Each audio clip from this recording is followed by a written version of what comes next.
അറിവുമായിട്ടാണ് ഇന്ന് ഞാൻ നിങ്ങളുടെ മുന്നിൽ വന്നിരിക്കുന്നത്. മമ്മി എന്ന വാക്ക് കേൾക്കുമ്പോൾ തന്നെ എല്ലാവരുടെയും ഉള്ളിൽ ആദ്യം ഒരു ഭയമാണ് ഉണ്ടാവുക. ഈജിപ്തിലെ ശവകുടീരങ്ങളാണ് നമ്മുടെ മനസ്സിലേക്ക് ആദ്യം എത്തുന്നത്. എന്നാൽ ലോകത്തിൽ ഏറ്റവും സുന്ദരിയായ ഒരു മമ്മി ഉണ്ടെന്ന് പറഞ്ഞാൽ നിങ്ങൾ വിശ്വസിക്കുമോ? വെറും 2 വയസ്സുകാരിയായ പെൺകുട്ടിയുടേതാണ് ഏറ്റവും സുന്ദരമായ മമ്മി. 100 വർഷങ്ങൾക്ക് മുൻപ് മരിച്ച റൊസാലിയ ലോംബാർഡോ എന്ന പെൺകുട്ടിയുടെ ശവശരീരമാണ് ലോകത്തിലെ സംരക്ഷിക്കപ്പെട്ടിരിക്കുന്നതിൽ ഏറ്റവും ഭംഗിയുള്ളതെന്ന് റിപ്പോർട്ടുകൾ പറയുന്നു.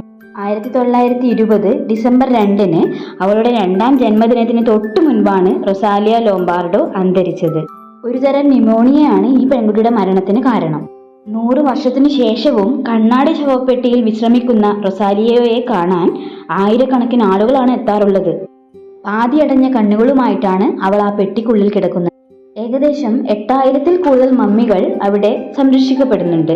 എന്നാൽ അതിൽ നിന്നെല്ലാം വ്യത്യസ്തമായി ഈ കുഞ്ഞു പെൺകുട്ടിയുടെ ശരീരം മാത്രം 100 വർഷം പിന്നിട്ടിട്ടും ഭംഗിയോടെ കാണപ്പെടുന്നതിന് ഒരു കാരണമുണ്ട്.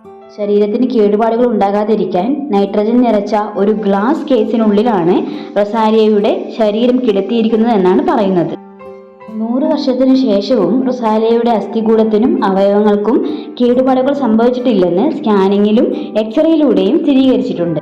ഈ ഒരു മൃതദേഹത്തെ ചുറ്റിപ്പറ്റി ഒരുപാട് നിഗൂഢതകൾ ഉള്ളത് കാരണം ഈ ഒരു മൃതദേഹം റൊസാലിയ ഇറ്റലിയിലെ ഇതിഹാസങ്ങളുടെ പട്ടികയിൽ തന്നെ ഇടം പിടിച്ചിട്ടുണ്ട്.